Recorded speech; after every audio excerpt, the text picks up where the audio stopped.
Give me 30 minutes and I'm going to share with you exactly what you need to take your church website from a liability to a true asset in the mission of your church. What you need to have to finally have a website that represents your church and showcases what God's doing so that he can bring people and create a positive first impression through your website to bring people to your church. I'm going to go over the bare essentials that you need, nay, the core essentials that you need. We're not doing just under what you need, but we're doing exactly what you need to get going, get online, and get people visiting your church through your website. I'm going to share with you some tools, whether you need to do it yourself, what you need to do it yourself, or whether you can have someone else do it for you professionally, and also the 5 essential web pages that you need on your church website. Look, we need to be unreasonable. We have an unreasonable faith. We have a faith in a God that not only created everything around us, the air we breathe, but also came down and died for us to redeem us. We have unreasonable faith in a God who acts unreasonable. No man-made religion could ever think up what our amazing God did. So because we have an unreasonable faith, we need to have unreasonable actions. If you're ready to be unreasonable, to bring people to your church to hear this unreasonable gospel, this episode's for you. Let's go. Welcome to the Best Known Church Show, where we show you how to 10x your reach with church marketing that will help you increase your impact, make more disciples, and become the cornerstone of your community again. This is for the leaders with an outrageous vision, because anything less would be an inaccurate reflection of our Creator. The ones who have unreasonable faith, because you know God works unreasonable miracles. And the ones who are relentless in the pursuit of your calling, because anything less would not make a good and faithful servant. If that's you, you're in the right place. Now, please welcome your host and guide on this journey to become the best known organization in your community, Justin Nava. Welcome to the Best Known Church Show. My name is Justin Nava, and if we haven't met before, I take full responsibility for that. I am the founder and creator of Nava Church Marketing and the definitive church marketing method, a proven A to Z process that we take churches to go from unknown to best known using modern marketing methods, because we are on the cusp of a marketing revolution. And if the local church does not know how to go out and capture attention, seize it for Christ, and to use it to bring people into faith community, they will either continue to search for worldly solutions to their spiritual problems, or worse, I think, they will be persuaded to go to a false teacher, false prophet, wolf in sheep's clothing. So today we're going to show you, or I'm going to show you the core essentials, the core things that you need to know to get the website off the ground, whether you are planting a church and you're just now getting to your website, or if you're established and you need to revamp your website, or you're just looking at your website right now and you're like, this is not doing anything for us. It doesn't represent us. It's outdated. It's unattractive. People who are coming are saying they came in spite of the website rather than because of the website. Whatever the reason you're looking at to revisit your church website design, this episode is going to give you exactly what you need to get off the ground and start seeing results. Because you should not just have a website. You should have a website that is aligned with your mission. And if your mission is to go out and make disciples, you make disciples, your website should play a role in that. If your mission is to glorify God by equipping the saints, your website should play a part of that, okay? If you cannot link your website to your mission, your website is bad stewardship. It's a liability. It does not belong anywhere online with your church's name on it. So what we're going to do is I'm going to share with you the essentials you need to have a website that is mission aligned and accurately represents your church to bring people in to hear the gospel and be discipled. Because look, the website nowadays is your first impression, okay? We spend so much time and attention on our building and our campus, if you're fortunate enough to call it a campus. Some of us just call it a building. That we look at the first impression, right? Like the parking lot is clean. The stripes are painted. The lawn is well kept. When you walk in the door, there's a foyer with coffee and maybe a snack, signage. Like all those are great first impressions. And by no means am I suggesting we got to get out of this either or world. Because whenever I say what I'm about to say, people are like, "Oh, you're saying we need to have a rundown, dilapidated church?" It's not what I'm saying. I'm saying we need to reframe the way that we look at our church and the way that people know our church and experience our church. Look, I love having a great first impression, and we spend so much time on that in-person first impression when really we're losing 90% of the people that are potential guests because we haven't spent enough time and energy investing in our online first impression. Because before they see your freshly mowed new lawn, before they see those rosemary bushes, before they see those beautiful roses or whatever flowers you planted, before they come in there and they smell that beautiful church scent that you've filled the halls with, before they see your clean bathrooms, before they see a greeter in person, they're going to judge your church based on their first impression of you online. And that impression is actually often going to start on Google, but if they do get like a direct reference to you, a direct invite, hey, come to my First Baptist, come to my Christian Fellowship, whatever your church name is, and they Google your name to try to see what to expect, they're going to visit your website, and that is your first impression. And if you do not have a clear, a well-kept, well-maintained, a good-looking website that not only looks good, but represents your church, represents your beliefs, represent how God's moving in your congregation, represents your culture and your people. If you don't have these core essentials, you are going to lose more, even word-of-mouth potential guests than you gain.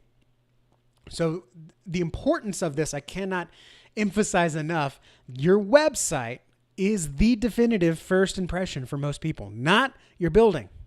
Your building and your greeters and, of course, everything else that happens on Sunday morning outside of the gospel is only going to validate, reinforce, or, God forbid, overturn their first impression. So, like, all that stuff is good, and it's going to validate what they think about your church, or it's going to overturn what they think about your church, because you can take it the other way. You can have a fantastic website that has all these young people and looks beautiful and all this stuff. And then they go to church and they find out you're a bunch of silver-haired people that are like desperate zombies. Come to our church. And they're turned off because you gave a false impression. So anything we do online, we want to accurately represent your church. So I first want to make sure that we're on the same page, because there's lots, believe it or not, you have a lot of options to build your website. Okay. And I'm not talking about the tools. I will get to the tools in a minute. But there are several options that we need to consider. And I don't care if you're a small church with no budget. I don't care if you're the receptionist. I don't care if you're the youth pastor, or if you're just the communicator and like it's your job to do the website. You need to answer this first, okay? Should you build your own website or have someone guide you in a process, training, coaching, consulting, or should you just have someone do it for you? Okay, look, all of these options are good, but they're good for different reasons. You cannot and you should not automatically nix one or two of those options because of whatever reason. Your position, they told me to do it. I'm just a volunteer. I'm just the pastor, so I can't do this. We have no money. We have a small church. Whatever it is, you need to, at least before you revamp, rebuild, revitalize, or just build a church website, you need to consider these three options. Doing it myself, plain and simple. Having someone walk me through it. Okay, this can be coaching, consulting, not training. You can do training on your own. That's DIY. I'm talking about actually having a coach walk you through it. Or should we just outsource it and have someone do it for us? An agency, a freelancer, someone else in town we can pay, like just getting it off of our plate. All right. In this case, I don't consider volunteers outsourcing, because I like to think of outsourcing as professional outsourcing. Okay. Similar to what we do. Look, I've been building websites for churches since 2012, and I've helped churches DIY it. I've consulted and coached churches through it. I've consulted with their receptionists. I've consulted with, for one example, the music pastor's wife who was in charge of it. I've consulted through communicators, church communicators, full-time, salaried, church communications directors, and I've coached them through it. And I've also just flat out done it for them, right? That's what we do. We're primarily an agency. We primarily build it for them. And so many times when church leaders, we'll just use that for now, whoever you are, pastor, staff, volunteer, so many times church leaders decide to just go in one direction, and they fight all these battles without realizing they didn't have to go down that path at all. There was two other paths for you, right? And because of this, they get stuck in this rut of, well, I don't have the skill to do that, so I'm not going to do it. I don't understand how this works, so I'm not going to do that. And they pigeonhole themselves, not realizing that there are multiple ways to go about solving this problem. Do it yourself, do it with someone, or just get someone to flat out do it for you. Okay.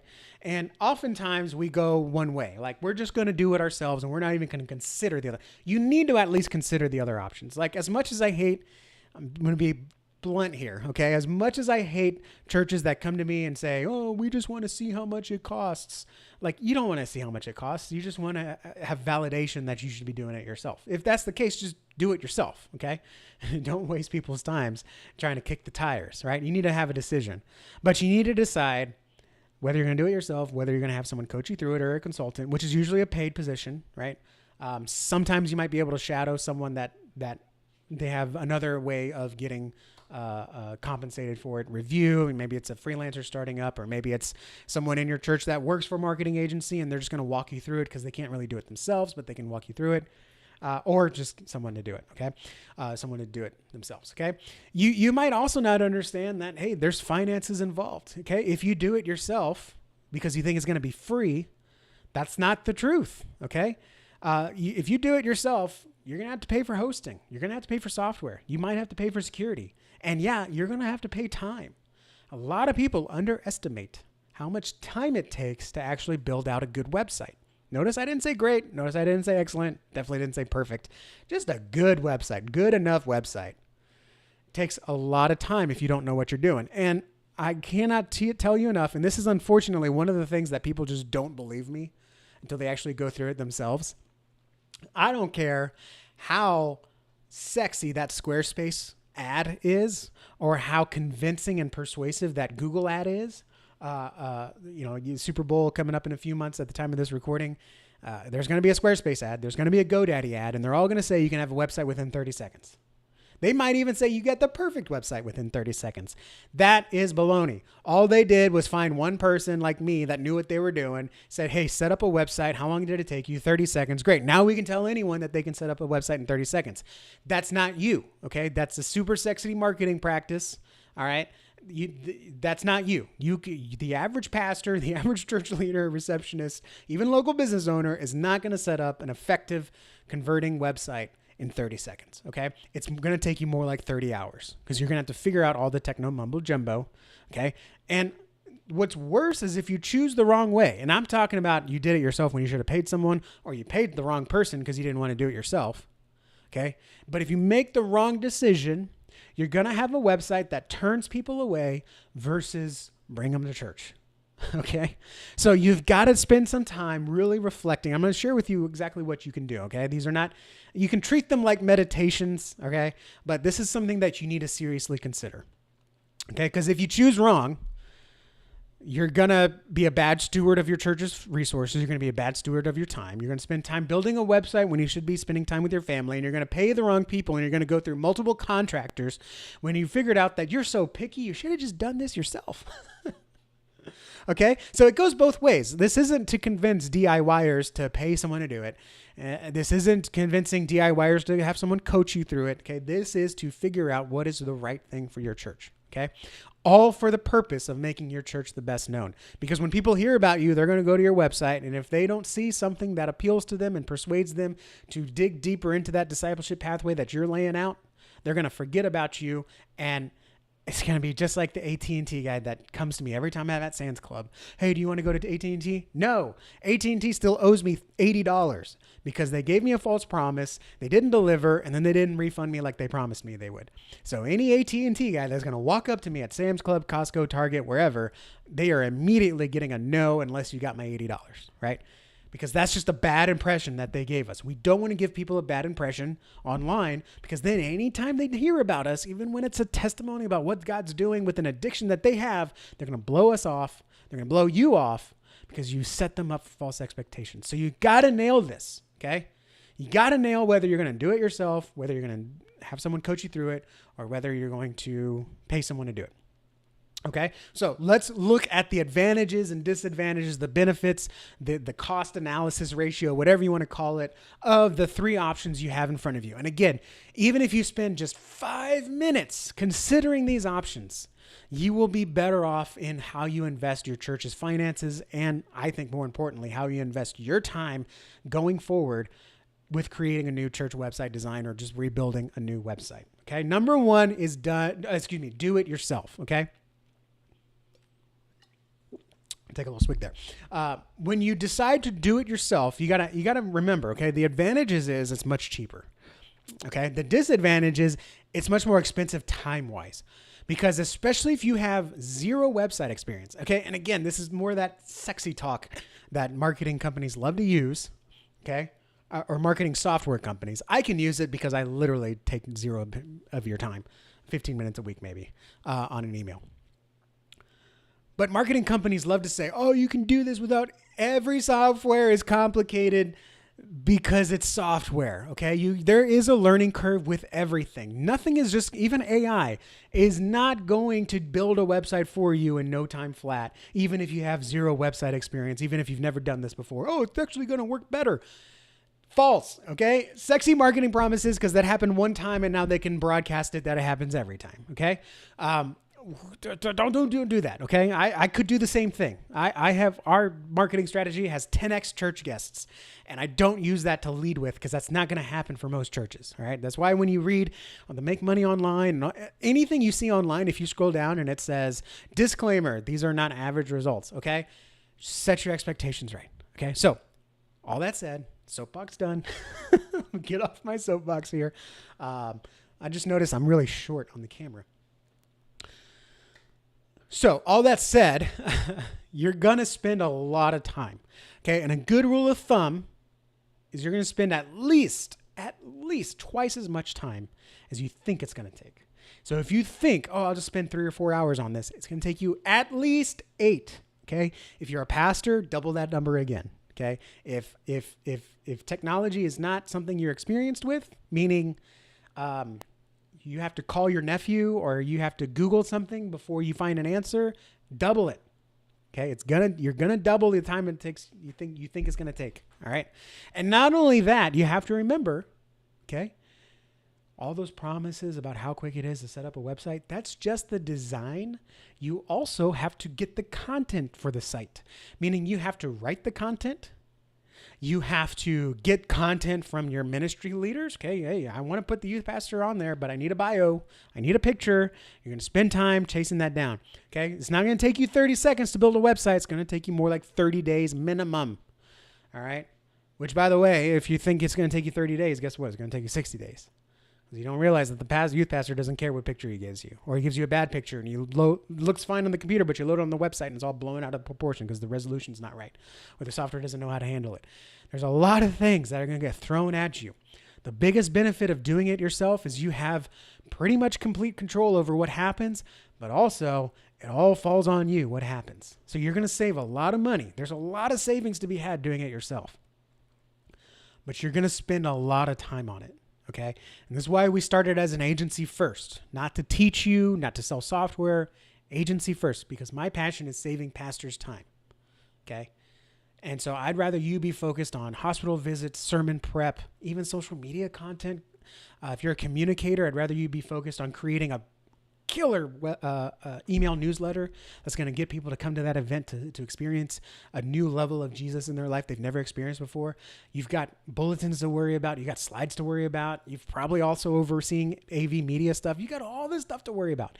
I want to save you time so you don't take away from that valuable stuff to go figure out how to build someone else's playground. Okay. All that said, it is fantastically cheaper. Okay, you're talking about going from $3,000 a year maintenance to $300, right? You're saving 10 times the cost. Okay, so if you have the time, even if you don't have the skill, you have the time to learn the skill, then DIY may be right for you. DIY may be right for you, but by the way, do it yourself if you didn't realize that already. Do it yourself may also be right for you if you just want to have complete control. You don't want anyone telling you what to do. You don't want anyone doing something you haven't touched, okay? If that's the case, you're not right to work with us as an agency, and that's fine. Okay. But you have to recognize that it's going to take you some time. All right. And I will strongly recommend this. If you do decide to do it yourself, which also includes getting a volunteer to do it in-house, okay, you have to make sure that that person is moldable, or if you're doing it, you have to make sure that you're moldable, because the online world changes. We've had 2 SEO changes, and if you don't know what that is, don't worry about it. It's Google. We've had 2 changes to how Google looks at websites in the last quarter. All right. And it's completely changing how we're having to do things on a macro level. Okay. So you're going to have time set aside to continue to maintain the website, or it will, faster than you think, go out of date, and you're going to be right where you are right now. Okay. So good things about DIY, complete control, and it's the cheapest. Bad things, it's just going to take you so much time. All right. Now, thankfully, you won't have to spend that much time choosing a website platform, because I'm going to make it stupid simple in the next segment, how to pick the website software. Okay. The next option is done with you. Now, this is a happy medium between do it yourself completely on your own and just paying someone to do it. All right. It's a happy medium because you're learning, but you're having someone teach you, but you're also like learning in a practical sense, in that when you're done learning, you're going to have a product. You're going to have something to show for it. So you're not taking an online course and you're just learning things and you haven't executed. You have someone really guiding you along the way. Now, a good coach will also have a foundational, some kind of training, coursework, something for you to like get ahead. So the coach isn't having, or the consultant isn't having to teach you what to do. They're really checking what you've already done. So for example, in the coaching program that we're building at Nava Church Marketing that's launching in January, we're building out, it's a 12-week program, and every week you have your coursework that sets you on the right path, and it gives you only what you need, right? And we don't want to sell you stuff that you're not going to use or not be able to do. But then midweek check-in, we can take a look at what you've done, look at your homework, and give you guidance, that hands-on, over-the-shoulder guidance, and how to fix it. So you're not watching something and then having more questions than you came with, but you're also like learning on the job essentially, right? So that's what a good done with you coaching consulting program will do. A lot of times what some consultants, just a word of warning, what some consultants will do is they'll say, yeah, we'll come in and take a look at your website and give you some recommendations. But their recommendations are generic. They don't really have time to learn about you. And they're relying on you to do something first that you don't really know what you're doing. So that consulting call ends up usually being a few $100s for them to come in and tell you you did it all wrong. Here's what you should do instead. Like a good coaching program will tell you what to do, set you on that path, and then come alongside you and say, all right, this is great. Now let's refine it. Okay. So that's what a good done with you program. That could be anywhere from a couple $100 for like a one-time check-in to several $1,000s. You know, if it's going to encompass several months of work. Okay. But that's the done with you option. So if you want complete control, but you want guidance on what to do, then done with you is probably a very good option. It's kind of a happy medium because there's a little bit more of an investment, but you're being guided. You have an Obi-Wan to your Luke Skywalker, but at the end of the day, you're still the one holding the lightsaber. Right. It's very appealing, I would say, for more of the church communicator, media director type person, the one-man department or one-woman department. If it's your job, but you just need some guidance, done with you, coaching, consulting is a fantastic option. Okay. And by the way, any of these, if you have any questions, leave a comment. I'll point you in the right direction if I don't think that we can help. The last option is done for you. I won't spend too much on this because I got an entire episode on working with agencies, but essentially you spend no time and you have this perfect website built for you. Okay. Now the downside to this, besides the financial investment, because you're going to spend anywhere between $3,000 to $10,000 on this. Okay. Just for the website. And if anyone ever tells you it should cost less than that, they're not giving you an entire website. They're just giving you a design. They're not giving you copywriting. They're not giving you hosting. They're not giving you security. That's up for you to decide. But I wouldn't spend, if you're going to pay someone to do your website, don't spend less than $3,000 American. Okay, just because that's what it should cost. Okay, it's like someone selling you a new Corvette for $1,000, right? What's wrong with that car? There's nothing under the hood. Who'd you steal it from? There's something fishy about that. Okay. So don't buy a brand new Corvette for $1,000. Don't trust that dealer. Okay. Now, that said, there's some good freelancers that want to do it out of the kindness of their heart, and maybe they'll take a little bit longer, but it's a side job for them. There's unique situations for everything. I know a fantastic guy that charges very little, but he only take on one or two clients at a time. So he's not an option for many. It just kind of comes on the timing. But anyways, all that said, besides the financial investment, okay, the other downside is you do have to hire the right person, okay? Because again, I talked to someone last week. They hired 2 contractors to do something for them, and they had nothing to show for it. I think it was their website. They had nothing to show for it. The first one just completely got it wrong and built a fine website, but it didn't represent the church. Didn't make any sense. And the second one basically didn't do anything. They just paid him, and he kind of just tweaked a few words and buttons and colors and called it a day. It was stupid. So you do have to spend some time. Okay. I don't think you need to hire slowly, so to speak.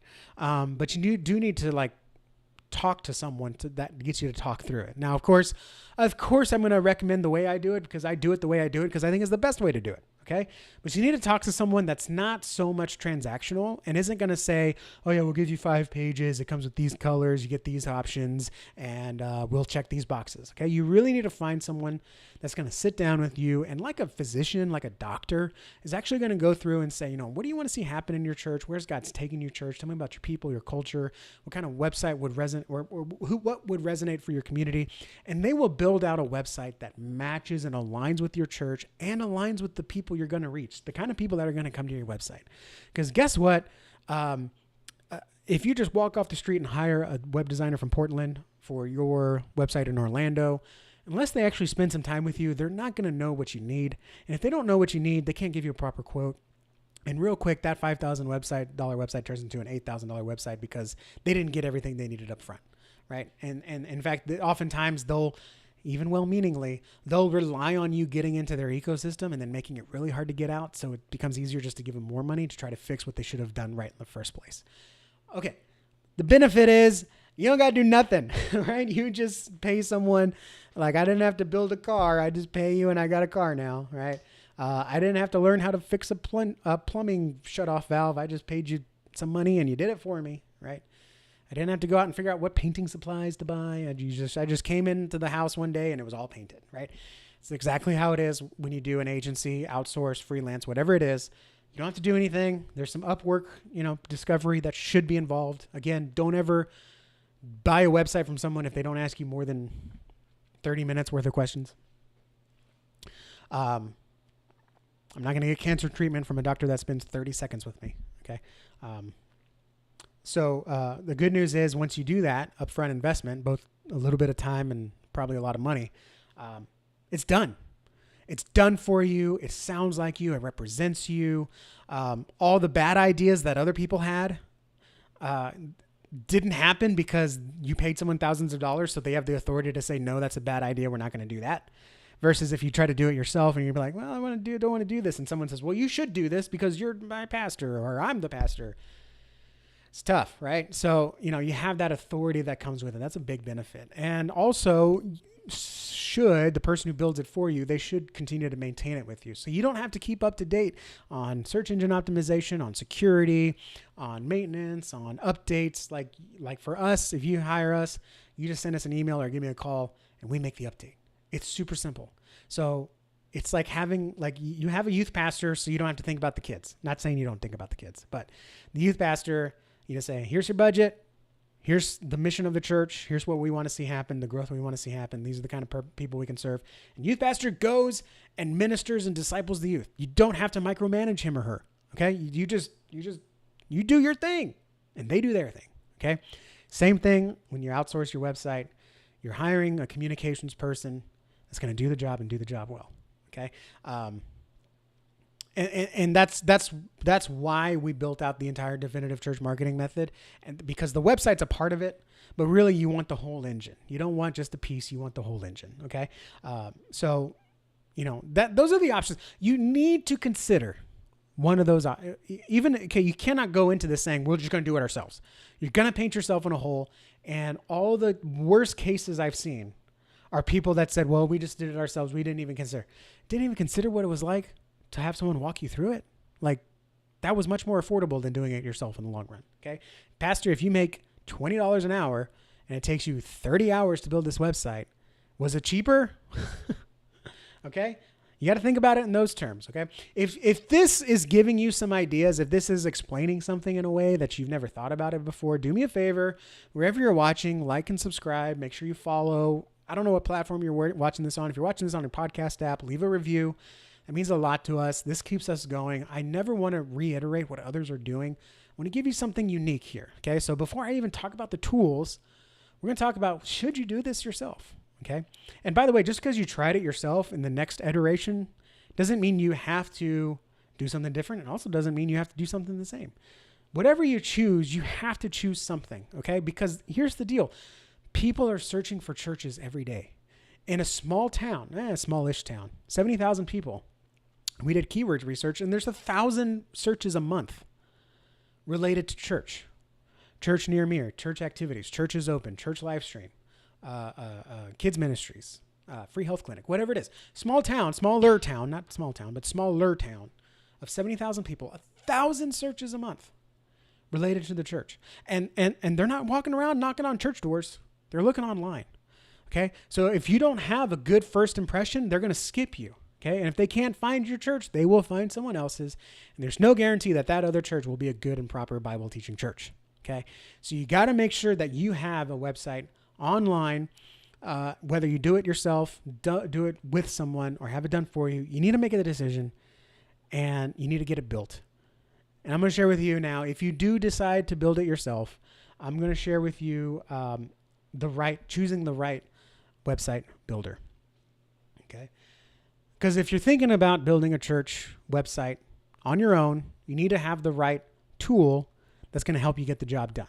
So here are the top website builders that you need to know. And I'm going to share with you a super simple way to decide which one you should pick so you can get started and stop putting this off and stop dealing with like, oh, there's so much out there. I'm going to give you a really simple way to just make that decision so you can get that website out faster so people can start finding you online. Okay. I've used all the top website builders out there. So when I make these recommendations, you have to understand I'm doing it from a point of experience.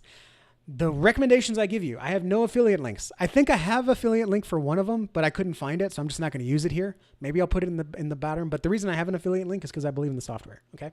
And I've got a unique spin that I think most people won't tell you about, because look, there's a lot of options out there. Okay. There's WordPress, Squarespace, Wix, Divi, WordPress, Elementor, Beaver Builder, ChurchGo, Subsplash, Church Spring, Church Web Dev, FaithWorks. FaithWorks is an agency, but there's so many options out there. All right. And they use so much different jargon. Okay. Who's the server? What is a server? What's a host? What's a domain? What do I need to get this done? I don't know. There's so much out there. This one has Sermon Engine. This one has Sermon Library. This one has, there's so much options out there. It can be very overwhelming to figure out, what do I need? And it's risky to make the wrong choice, because if you invest time in the wrong decision, it's going to be harder for you to leave, because a pastor or church leader or finance committee is going to be like, we've already invested in this and we're going to stick with what we have. Okay. That's tough to escape that. And then also, if you make the wrong choice, well, now you've just wasted budget and time, and now you got to respend that time all over again. Right. So you don't want to make the wrong choice. So I'm going to give you a breakdown of the 3 categories of church websites and how you know which one to do. Okay. My goal, by the way, at the end of this video is for you to make a decision. Okay. If you're shopping around and you came across this video and you're trying to figure out what the best one, I'm going to give you 3 options. And within those 3 options, there's a few sub options. Okay. And right then it comes down to personal choice, and I'll just give you my recommendation. Okay. So there's 3 categories of church website builders that you need to understand. Number 1 is WordPress. Number 2 is non-church website software. And then there's church website software. Now, each one has their own strengths and weaknesses. Okay. I'm going to take them through one at a time, share with you their strengths and weaknesses. Number 1 is WordPress. WordPress, you'll hear the internet is built on WordPress because WordPress consists of a majority of website software. Okay. That means nothing to you as a pastor. That means nothing to you as a church leader. That is using social proof to try to get you to do something. And I've actually talked to some freelancers that say they love to recommend WordPress because they know it and the average person can't figure it out.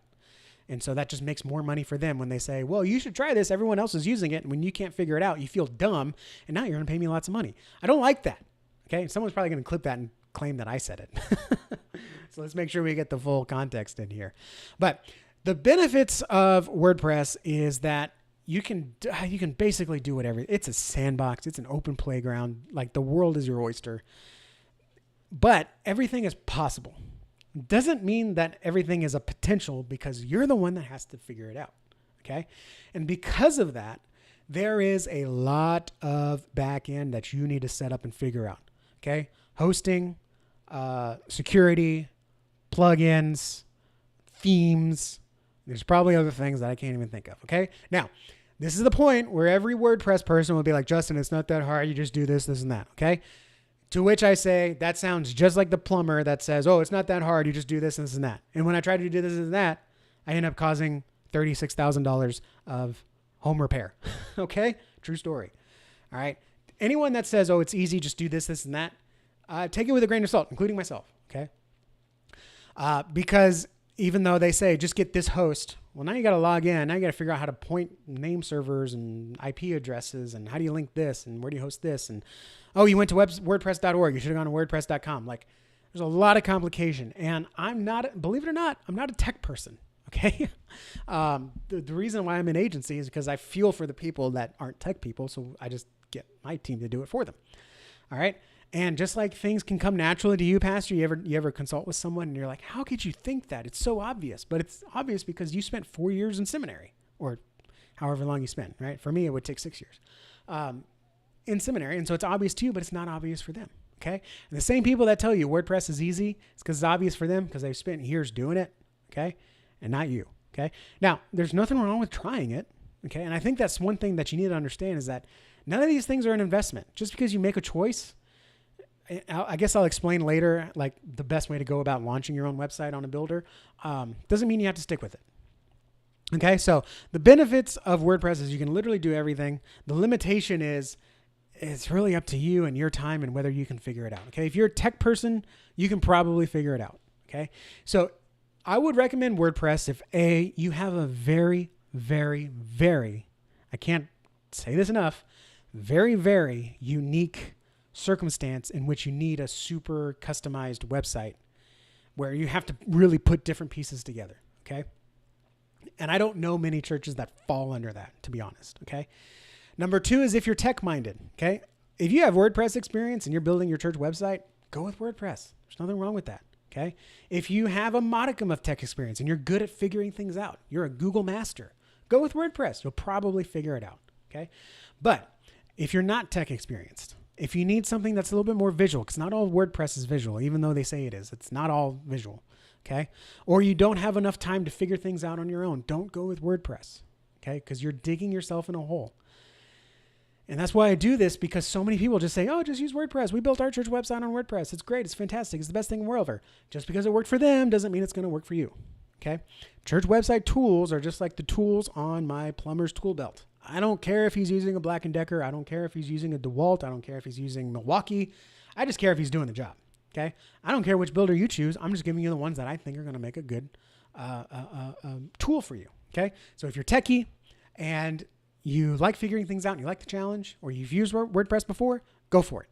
If you don't meet any of those, move on to the next one. Don't even consider WordPress. I'm not kidding. Save yourself the headache, please. All right. Category 2, non-church website builders. These are the website builders that you'll see promoted during the Super Bowl on TV. You'll see signs for it everywhere. You'll get ads for it on Facebook. These are website builders like Squarespace, Wix, Weebly, any of the new AI website builders. Okay. These are non-church. These are usually built for the local business. Okay. Or the startup solopreneur. All right. There are lots of benefits to these, but And there's very few drawbacks except for churches. Churches uniquely have a unique set of drawbacks when it comes to these non-church software website builders. So the benefits are they're the cheapest, okay? It's pretty much going to be, I mean, it's not going to be as cheap as WordPress, but again, if you don't have WordPress experience, you're not a techie, and you're not good at Google, you don't even consider WordPress. It's not an option. It doesn't exist for you, okay? It's like running electrical wire. It's not an option for me. I'm not going to learn that. I'm not going to risk my life for that. Someone else is going to do that, okay? So if that's not you, you're going to go with a non-church builder like Squarespace or Wix, or a church builder, which we'll get into in a second. Now, the benefits of the non-church builder is, aside from WordPress, it's the cheapest. Okay. You can get a Squarespace website for nothing. I say nothing. Well, I don't know what the minimum is. $10 a month. Wix website, $10 a month. And it comes with the basics of what you need. In fact, based on what I'm going to talk about next in the podcast, the essential 5 pages that you need for your church website, you can do that in Squarespace or Wix or Weebly or whatever tool, AI tool. You can do that in these because they're not church-specific softwares. The downside is you're going to be missing a lot of church-specific requirements, capability, features. You're going to be missing a lot of church-specific features. So you're going to spend a little bit more time doing things by hand. Some examples, sermons, okay? If you don't have a church website builder that has a sermon engine, you do it on Squarespace, you're going to have to build your sermon library as a blog. And it's possible. I've seen some beautiful Squarespace sermon libraries built as that blog, but then you got to figure out, it's not a blog. We're going to name it sermons. These aren't featured images. They're sermon graphics, and these aren't categories. These are sermon series. Exactly. It's been a while since I've done a Squarespace website. So you're going to have to do a little bit of tinkering, okay? Especially with events, right? If you're using Planning Center or Breeze or any other church management system and you have events in there, you're going to have either an ugly transition from the website to that events library, or you're going to have to do all the events. You're going to have to type them up in Squarespace, Wix, Weebly, etc. Okay. So there may be some double work because not everything plays well together. Okay. You're also obviously not going to have advanced church features like prayer walls. We said sermon management, but you won't have church specific features. You're going to have features built for everyone. Okay. And much like we say, if something's built for everyone, it's really built for no one. So you're going to feel generic. You're going to look like every other local business website because you're not going to do it by hand. You're going to be using a template. You're going to use the same template that millions of people are using. So, you're going to lose some of that uniqueness. It's going to take a lot of time to really make it unique. And the most unique, I've seen some fantastic Subsplash websites that honestly look better than some multi-$1,000 WordPress websites. But that's because they spent a lot of time on it and they already started out as designers. Okay. So if you're not a designer, if you don't have that experience, Squarespace is a good option. It's the cheapest option, but you're going to have to put a little bit more time and hands-on labor, some more elbow grease to get it up to where you want it to be, and then to continue to maintain it the way you want it to be. Okay. The other option, because the benefit and drawback of non-church builders really have to be compared to the church builders. The other option is church builders. Okay. So if you nix WordPress or you don't want WordPress and you're considering a non-church builder like Squarespace, Wix, Weebly, whatever. I don't even know if Weebly's still around. But if you're going to consider those, I think you have to consider a church website builder, because they are modeled after things like Squarespace and Wix, but they're built specifically for the church, so they have unique church abilities. Okay. They might have an integrated app that you can download in the App Store and provide for your church. They'll have sermon management. They might have prayer walls. They'll have event management specifically for a church. Like they'll have signups and RSVPs, and they might link with your church management system, like ChurchCo links with Planning Center, or Subsplash links within its own app. So the church website builders are built with the church in mind. Now, because of this, because it's a little niche down, just the economy we live in, they are going to be a little bit more expensive. Okay. I think ChurchCo sites start at $29. Subsplash sites, well, you get an app and a website, but it's at least $100 a month. Okay. So obviously if you go with a non-church builder, something that's a little bit more generic, you're going to get a more generic price. It's going to be cheaper.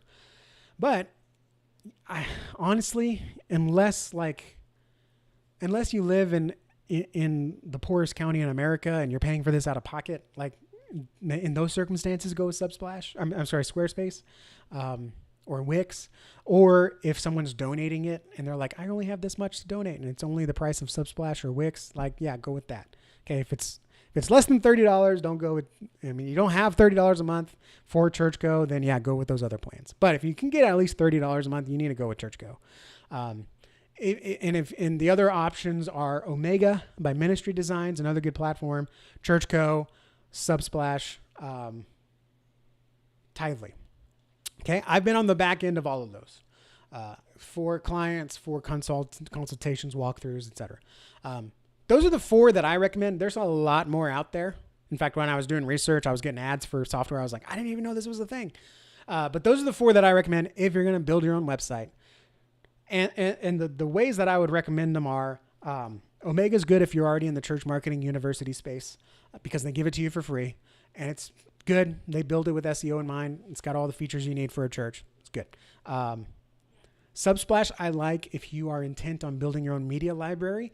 It's more expensive. It's more niched. Okay. So if you're like my church and you have a media library and you want to be found and you want a TV app, Subsplash is good because you do it once and it goes across your website, your app, your TV app, all that good stuff. I like Subsplash if you're in a media rich environment, meaning like you have just as many people watching online as you do in person.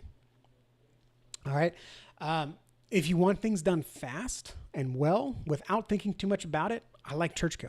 All right. And for most websites, I don't recommend the basic ChurchGo subscription plan. I recommend the middle tier one. That's $50 a month because that gets you pretty much everything you need. Like the only other thing you pay for is for them to manage it completely for you, which is fine. But you get all the sermon, you get podcasting, you get the events, you get the signups, you get all the design things. I think their designs are the most beautiful out of all the options. Okay. But again, the only reason why I would recommend, actually, if you can't afford a church website builder, my first recommendation is to figure it out. Figure out how to get it, right? Go sell the stuff that's in the equipment office. Go sell the organ. I don't know. But I really don't think it's worth it to have a non-church website builder when you could have a church-specific one because you're just causing yourself more headache and more time down the road. So that's the whole context of how to pick a church website builder. So to sum it all up, okay, and thank you for hanging out with me so far. All right. If you're going to build your own website and you have technology experience or you've used WordPress before, go use WordPress and shut up about it. All right. You can tell I'm not a huge fan of it. But if you are going to use a website builder, I strongly suggest first start with the church website builders. And a lot of people, they don't get these because they just don't know they exist. All right. But they exist. There's dozens of us. First and foremost, the top 2. Subsplash, if you're media heavy, meaning you have a media library, you're intentional about the videos you're putting out there. Maybe you already have a TV ministry, maybe you want to build one, or you're like our church and you're building a library of resources and teaching curriculums and stuff like that. Subsplash, I love. Also, if you're doing live streaming, if you want an app, it all comes in there too. It's all bundled nicely. ChurchGo, I like ChurchGo if you just want to spend less time doing your website, okay? Because the website portion of Subsplash, you got to spend a lot of time with, okay? Because their templates are bare bones. It's nothing against them, but it is what it is. So you got to spend a little bit more time with the Subsplash website. ChurchGo is pretty much good out of the box. In fact, even when you sign up for a plan, they ask you some information and they build your site for you. Okay. It's not one and done, but it's pretty close. Okay. So I like ChurchGo if you're going to do that. Again, Omega only if you're already in the church marketing university space. You have my permission, use Omega. I don't know too much about their SEO, but I am very glad to see that they're SEO focused. So, that's something to consider. If you want to rank top, Omega is going to give you the tools to do that. ChurchGo gives you the tools to do that. Subsplash gives you the tools to do that, but it's not as obvious on the back end to get that done. The last one I recommend is Tithely. And that's more if you need an entire ecosystem. I don't recommend getting a Tithely website by itself because it's like $30 a month. I recommend if you need everything, you need a website, you need an app, you need messaging, you need church management, you need giving, which all the other ones have giving included too. But you want it all in one ecosystem. It's like $120. If you try to piece them all together, you're going to spend about $300 or $400 a month, but you can get it all with Tithely. If you need an entire ecosystem, go with Tithely. I like their websites. They do take a little bit more time on the back end compared to ChurchGo in my experience. but it's another good recommendation. Okay. So if you are avoiding WordPress, my next recommendation is get a church platform. And if for some reason you can't make that work, go with a non-church builder. And if you're going to do a non-church builder, just go with Squarespace. Wix has gotten better, but it's still a little complicated on the back end. And they have they pitch a lot of features for Wix, like web chat and all this stuff. It's just not worth it. It's a lot of back end setup, a lot of things that still mess up. Just go with Squarespace. Okay. But I would recommend avoid WordPress, avoid Squarespace, and just get a church website builder. And all of these tools, by the way, you can get in the back end and you can tinker it just as well as WordPress. You're just, there's not a plugin for everything. Okay. Now let me bring this all in context. Okay. No matter what you do, you have to make sure that you create an engaging website. An engaging website is not limited to the design. It's also in the content. It's in the pathway that you take people down. It's in aligning it with your mission and creating an intentional strategy to reach the people that are looking for a church or that God's calling and they find your church online. Okay. This is why it's an entire step of our definitive church website method. And we have a process called Be Engaging, where we walk you through building out the content first, then supporting it with design, and then optimizing and maintaining it. Because just like you don't just plant flowers and just let them sit there, you got to maintain your garden. You have to maintain your website. So this is all part of the Be Engaging process that we've created. If you want to talk about what that looks like, if you want us to coach you through it, if you want us to just build your website for you, NavaChurchMarketing.com. You can schedule a call. We can talk about what that looks like. Okay. But look, the most important thing I want you to get out of this is a longer video, I understand today, but you can tell where I got my start. This is the most passionate part of my job. Okay. Actions trump intent. You have to, if you're looking for a website right now, this is it. This is decision-making moment.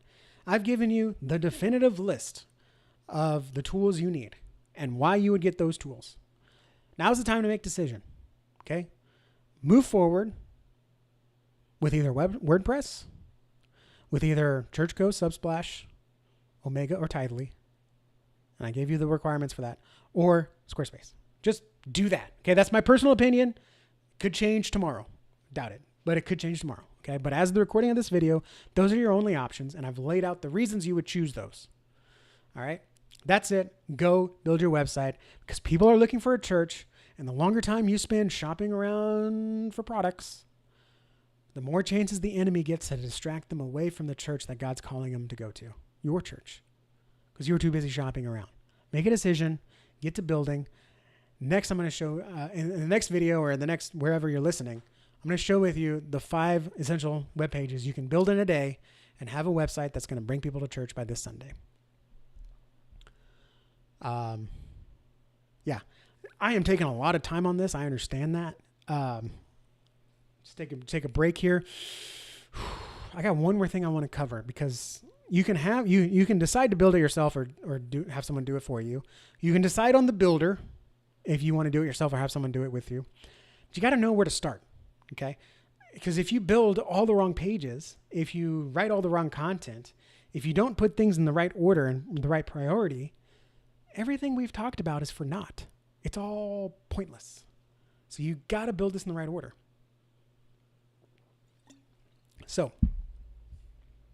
here are the only 5 pages that you need on your church website to bring people to church to hear the gospel and be discipled.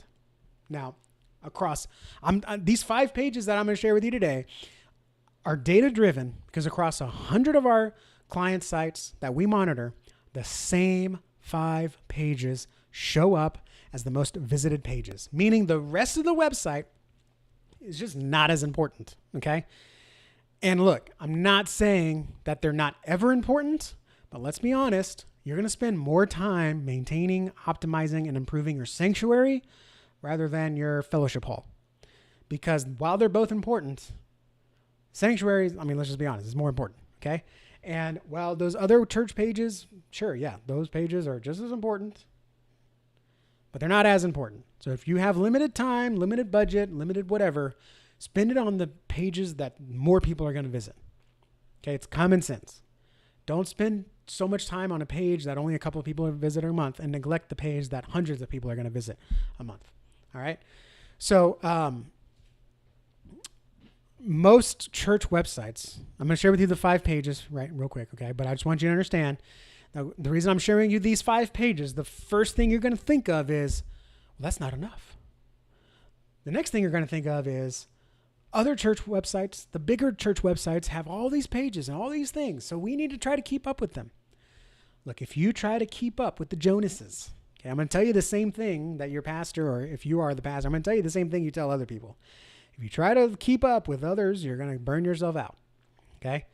If you're a small church, sub 300 even, small to medium, and you try to make a website that's like the mega churches, you're going to burn yourself out, you're going to overwhelm and confuse your guests, and you're going to spend time and money on something that's not going to move your mission forward.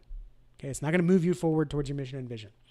Not only that, if you try to overcomplicate your website, if you try to over-optimize it, you try to overbuild it, and you try to make it perfect before you launch, your website is going to be a liability rather than an asset, because all it's going to do is ask for more time instead of give inspiration to get people to church.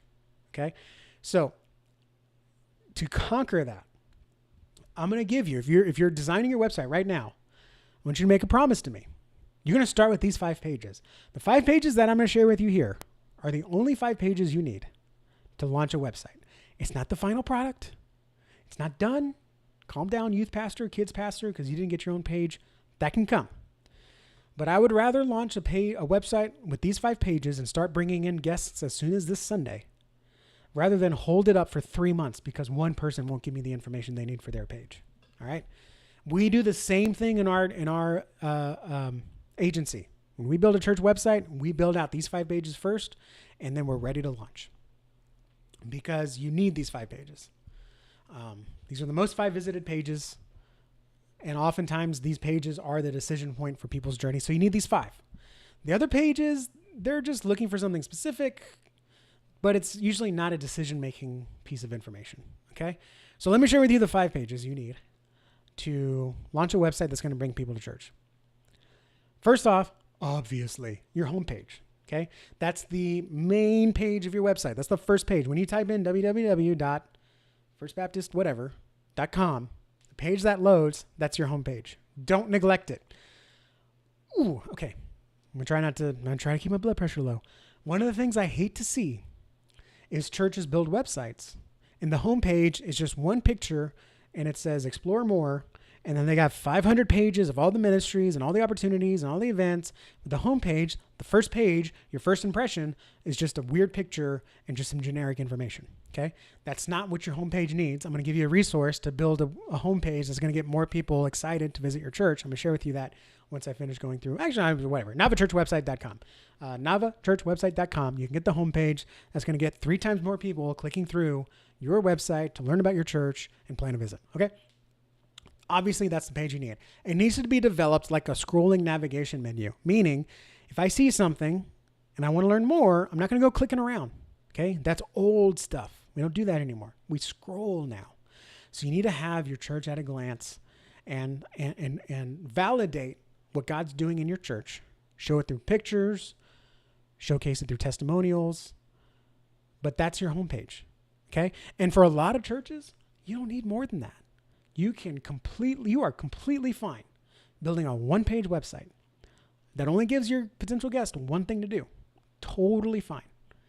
Because when I share Jesus with someone, I don't say, now at this point you can go to church, you can watch the YouTube video, you can download this app, you can read your Bible. No, we give them one thing to do. Come visit church, right? Or actually, I guess that one thing would be like, do you accept Jesus in your heart?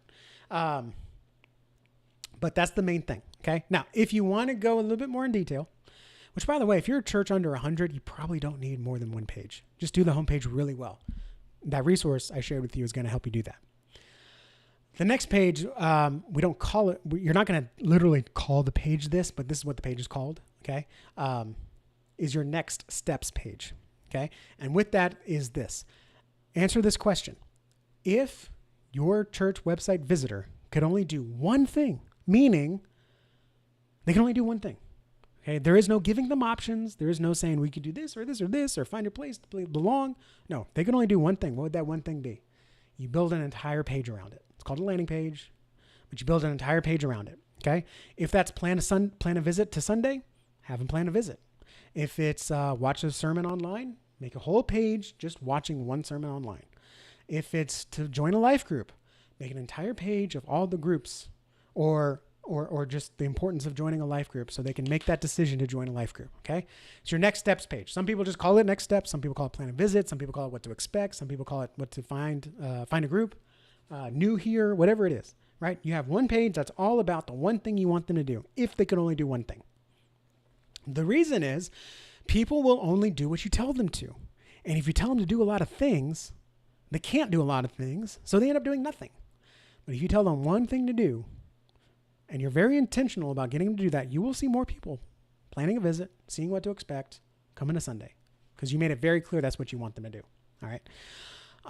The next page is what we call the transitory page, meaning if they're not ready to take that next step, then you can give them an easier, less risky choice, something to do.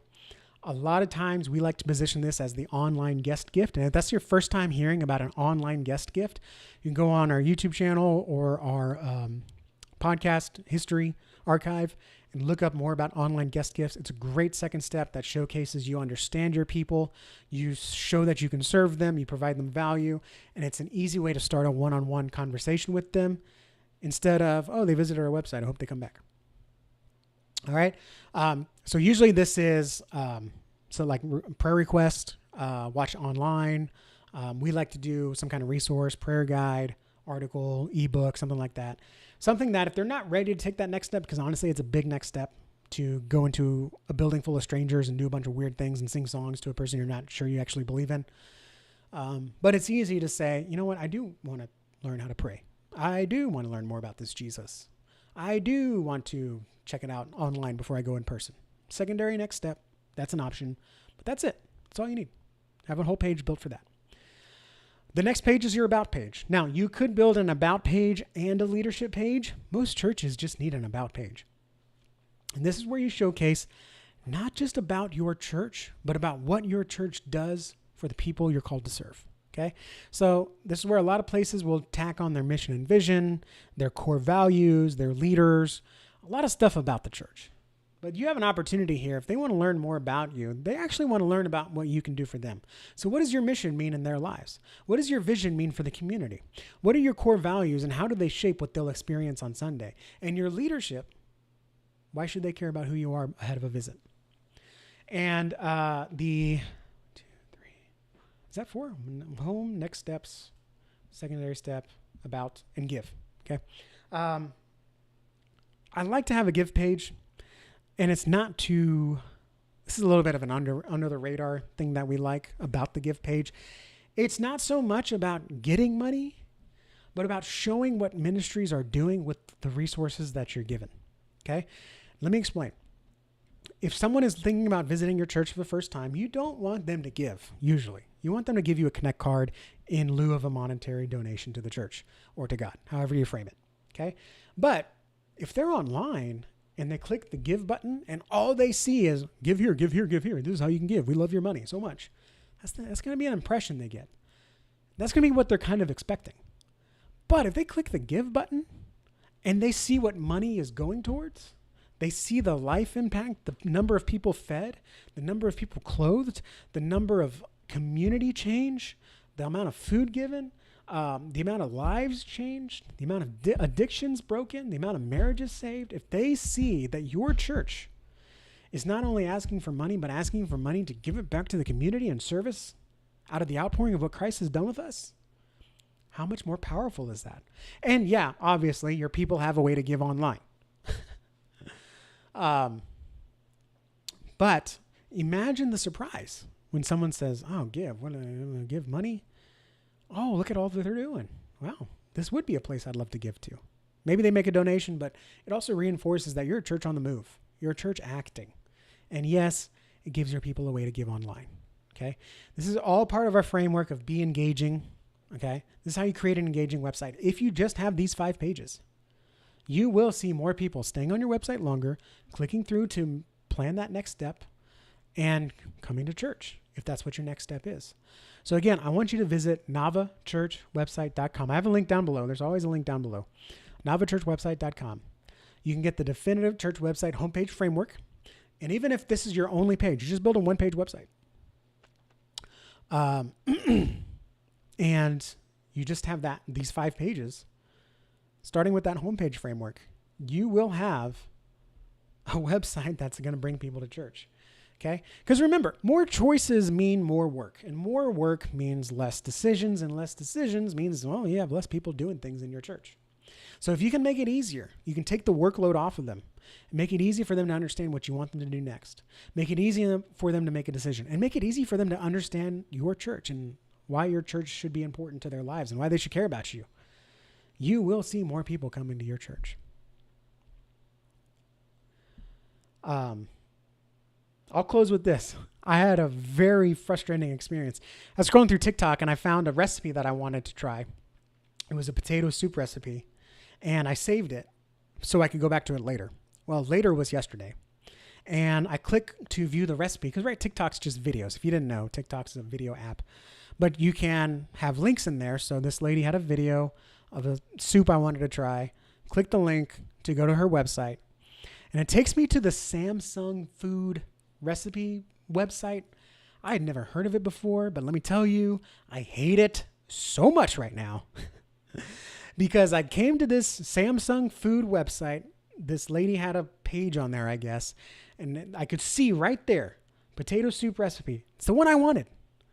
And I clicked on it, and I could see the recipe for a split second. And then this big old pop-up came up and was like, register now for Samsung food account and stay up to date on all this stuff. And do you want to give us your Facebook, your Twitter, your LinkedIn, your email, your phone number? How do you want to sign up? And I'm like, I just wanted to see a soup recipe. It was very frustrating. So guess what? I made a different soup recipe because I was like, no, that's frustrating. If we're not careful, our church website, not talking about the pop-ups, but the experience in general, can be much like that. Because someone's going to say, my marriage is in shambles and I don't know what to do next. And maybe I should try this church thing out. And they'll go to your website because maybe they heard about you before, or maybe they found you online. And instead of saying, hey, here's how we can serve you, and here's what Jesus Christ did for you, and here's why we do what we do. If instead you say, come to service, come to group, come pray with us, give us money, look at our kids ministry. We don't know if you have kids, but here's our kids. Like, that's overwhelming. You wouldn't talk to someone like that at the grocery store. Your website shouldn't talk like that either. So when you're designing your church website, you need to approach it from that angle. How are you going to serve someone? How is this going to assist in the mission of your church? Versus, let's just throw everything at everyone and see what happens. I appreciate you guys watching. Like, subscribe, follow wherever you are, leave a review. I know this was a longer episode, but this is just how important this is for me. Because this is your first impression. People are going to judge your church based off of this. So make it awesome, make a decision quick, and build it just like I showed you. God bless. That's going to do it for today's episode of the Best Known Church Show with Justin Nava. Be sure to subscribe to stay updated on the latest news, strategies, and resources that you need to reach 10x more people and become the best known in your community. To send us a message or leave a voicemail for Justin to be played on a future show, visit thebestknownchurchshow.com. And if you'd like to work with us so you can focus on your ministry, give us a call at 832-861-7654. Until next time, stay outrageous, unreasonable, and relentless.